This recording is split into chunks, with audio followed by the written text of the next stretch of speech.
Bismillahirrahmanirrahim. Assalamu alaikum. Inshallah, today we will complete a new topic which is pericardium.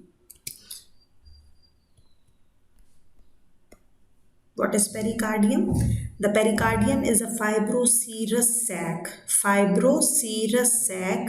that encloses the heart and the root of the great vessels. See here in this diagram, this is heart and these are the roots of the great vessels. Roots of great vessels means from where the great vessels begin. So these are the roots of the great vessels. This pericardium, which is a fibroserous sac, it is covering the heart and the roots of the great blood vessels. See here, they have shown in section the pericardium and the layers of the pericardium. What is its function? Its function is to restrict the excessive movement of the heart as a whole and to serve as a lubricated container in which the different parts of the heart can contract free of the surrounding structures. See here, these are all layers of the heart. We will go from outside. See here, this is the yellow colored layer. This is pericardial fat. Fat is always shown in yellow color. This is fat. Then this is fibrous pericardium. Then this is parietal layer of the serous pericardium. This is pericardial cavity. Then visceral layer of the serous pericardium, and this is again the pericardial fat. This is the thickest layer, which is myocardium, and this is endocardium. Again I will explain. See here, number 1, this is the pericardial fat. Okay, then this is the other layer which is called as fibrous pericardium, which is on the inner side of the pericardial or pericardial fat. Pericardial fat or pericardial fat which is outside the heart. Then this is fibrous pericardium. Then inside the fibrous pericardium, this is the first layer of the serous pericardium, which is the parietal layer, because serous pericardium has 2 layers. One is parietal layer and one is in blue color, which is visceral layer. In between the parietal and the visceral layer, there is a pericardial cavity which is filled with the pericardial fluid. On the inner side of the visceral layer of the serous pericardium, there is again fat, and this is called as epicardial fat. Why this is called as epicardial fat? Because this visceral layer of the serous pericardium is called as epicardium. So this fat is called as epicardial fat.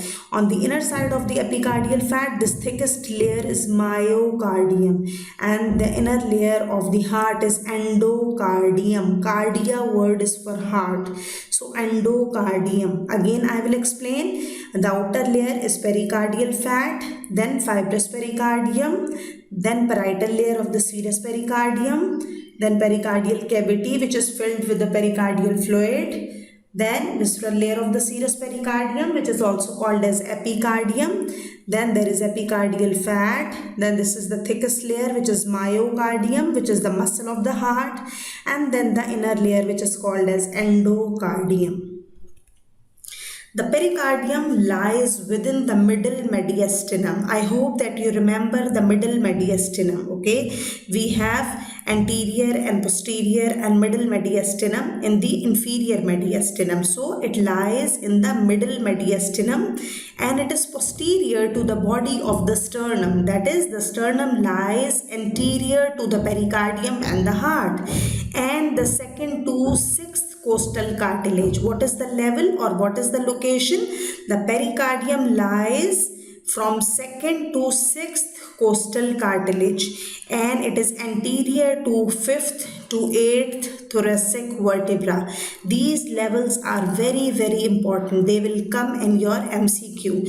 2nd to 6th costal cartilage are anterior to the pericardium, and 5th to 8th thoracic vertebra, that is T5, T6, T7 and T8 thoracic vertebra are posterior to the pericardium. You can see in this diagram also. Here this is thymus, and anterior to the thymus there will be sternum, and all ribs will be there, which are from 2nd to 6th rib or 2nd to 6th costal cartilage. Okay, and behind there will be 5th to 8th thoracic vertebra. Now, we will explain the layers one by one. First of all, fibrous pericardium. The fibrous pericardium is the strong fibrous outer layer of the sac. It is outer layer of the sac. It attaches firmly below to the central tendon of the diaphragm. See here in this diagram, the pericardium is attached very firmly to the central tendon of the diaphragm. This is the diaphragm and this is the central tendon. So it is attached to the central tendon of the diaphragm. The fibrous pericardium attaches in front. See here in this diagram, it attaches in front of the sternum by the fibrous bands. These bands are called as sternopericardial ligaments.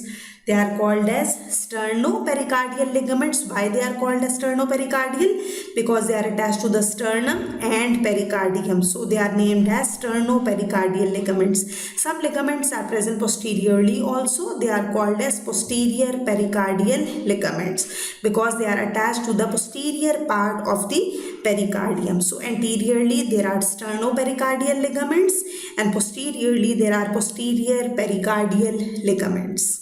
They are attached to the fibrous pericardium. The fibrous pericardium fuses with the outer coat of the great blood vessels. Can you see the marking of the fibrous pericardium? This includes the roots of the great blood vessels.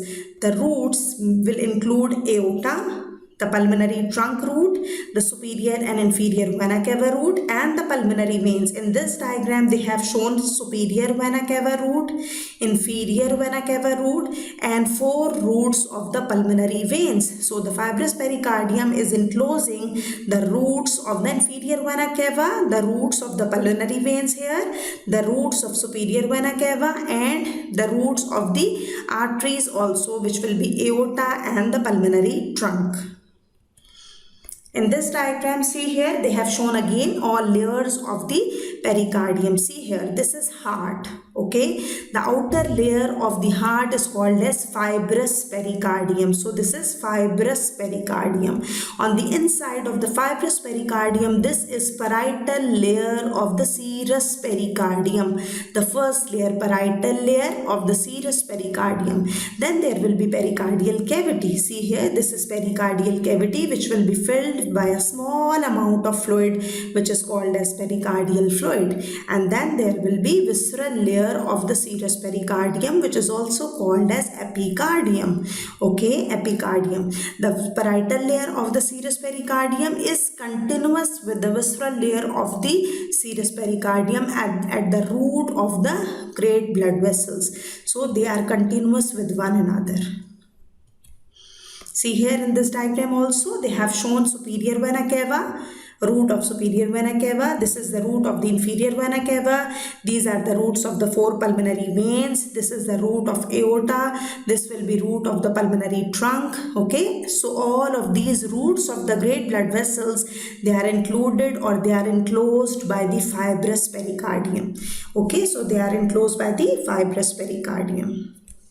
Now, what is serous pericardium? Serous pericardium lines the fibrous pericardium and it will coat the heart. See here, this is serous pericardium which is continuous. The 2 layers are continuous with one another. The outer layer which is just below the fibrous pericardium is the parietal layer, and the layer which is in very contact with the heart or myocardium is called as epicardium or the visceral layer of the serous pericardium. They are connected with one another or they are continuous with one another at the root of the great blood vessels.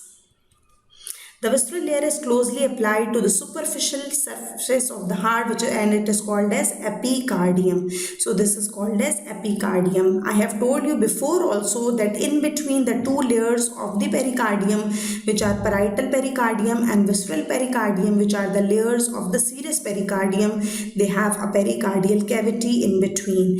This pericardial cavity is filled with a small amount of fluid which is about 50 ml normally. This is called as pericardial fluid which acts as a lubricant to facilitate the movement of the heart.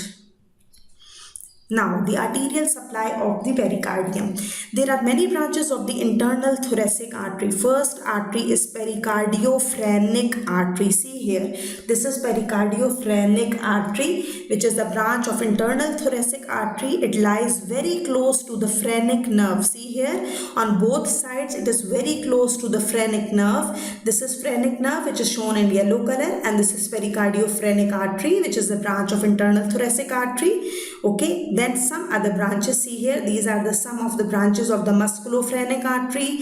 There will be some branches from the bronchial, esophageal and superior phrenic arteries, which are the branches of thoracic aorta, and coronary artery will also supply only the visceral layer of the serous pericardium, which is the branch of the first branch of the aorta. Okay, so what are the arteries? Number 1, pericardiophrenic artery.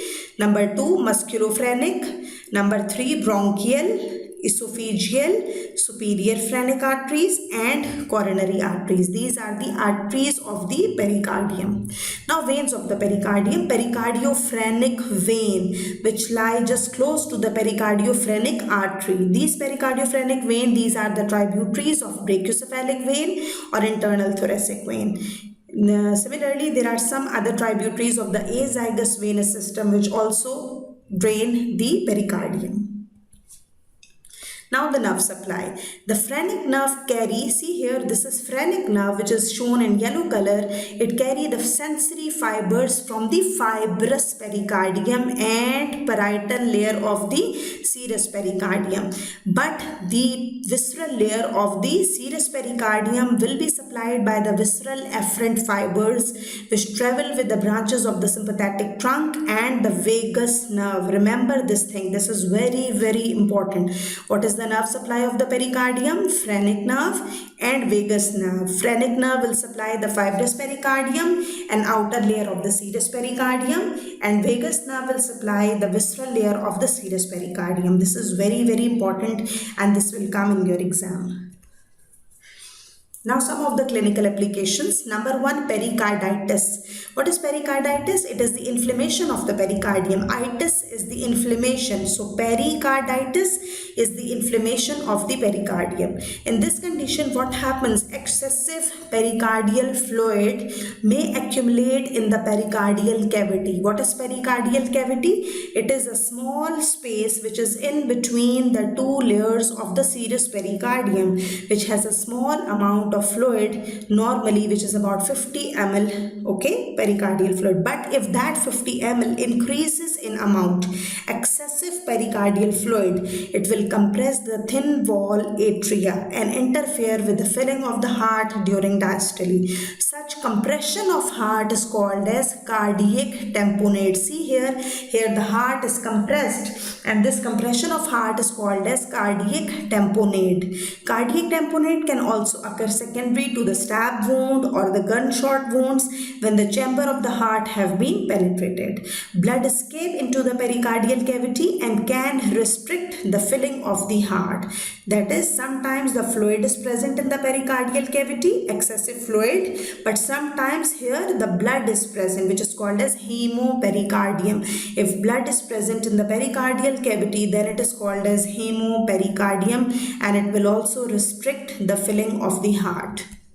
See here, this is the pericardium which is covering the heart. Okay, if there is gunshot wound or a stab wound here, so what will happen? The fluid will accumulate in the pericardial sac. Okay, and this fluid will compress the heart, which is called as cardiac tamponade. Compression of heart is called as cardiac tamponade. Okay, so it has compressed the heart. Roughening of the visceral and the parietal layers of the serous pericardium by inflammatory exudate, because this exudate is present in between the two layers of the serous pericardium, which are parietal and visceral layers, so they will become rough, and this happens in acute pericarditis. Okay, because in this inflammatory condition there is inflammatory exudate in the pericardial cavity. This exudate will produce the pericardial friction rub.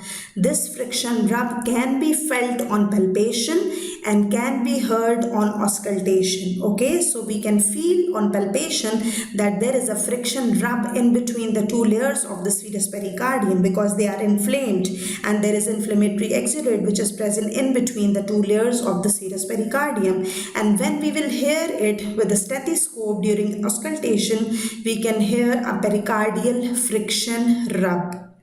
There is constrictive pericarditis which occurs when the fibrous pericardium becomes too rigid because of the inflammation. This results in heightened resistance to the movement of the heart and the blood flow. So in the constrictive pericarditis, what happens? The fibrous pericardium is involved. Now, this is another topic which is pericardiocentesis. This is a procedure, okay, when the pericardial fluid is aspirated from the pericardial cavity, because if it is more, if it is excessive, then we have to remove it. Otherwise, it will cause the cardiac tamponade. So, this process is called as paracentesis or pericardiocentesis. Here, the needle will be introduced to the left of the xiphoid process. Xiphoid process is the lower point of the sternum. So we will introduce the needle to the left of the xiphoid process in an upward and backward direction. This is superior-posterior direction at the angle of 45 degrees to the skin. When paracentesis is performed at this site, that is the left of the xiphoid process, the pleura and lung are not damaged because of the presence of the cardiac notch in this area. Okay, there is presence of cardiac notch in this area, that is no lung or pleura are present in this area, so we will not damage the pleura and lung. Okay, see here. We will remove the pericardial fluid or the excessive pericardial fluid by the needle. This is called as pericardiocentesis. Drainage of the fluid from the pericardial cavity, which is called as pericardiocentesis, is usually necessary to relieve the cardiac tamponade. To remove the excessive fluid, a wire bored needle may be inserted through the left fifth or sixth intercostal space. Remember this level. This level is left fifth or sixth intercostal space near the sternum. This approach to the pericardial sac is possible because the cardiac notch in the left lung and the shallower notch in the left pleural sac leaves the part of the pericardial sac exposed, and this area is called as the bare area of the pericardium. The pericardial sac may also be reached via the infrasternal angle by passing the needle superior-posteriorly. See here in this diagram they have shown the direction and they have shown the level at which the needle should be inserted. So this is to the left of the xiphoid process in the fifth or sixth intercostal space, or this is also called as infrasternal angle. Okay, so at this side the needle avoid the lung and pleura because this is the bare area of the pericardium, or this is the area of the cardiac dullness, or this is the area where no lung or pleura are present. So we have to take care to not to puncture the internal thoracic artery also or its terminal branches. An acute cardiac tamponade from the hemopericardium, an emergency thoracotomy may be performed. What we do in the thoracotomy, we will open the thorax, okay? So the pericardial sac may be incised to immediately relieve the tamponade and establish the stasis of the hemorrhage, that is to stop the escape of blood from the heart. So this is the level of the needle insertion in the pericardiocentesis. Thank you very much. Assalamu alaikum wa rahmatullah.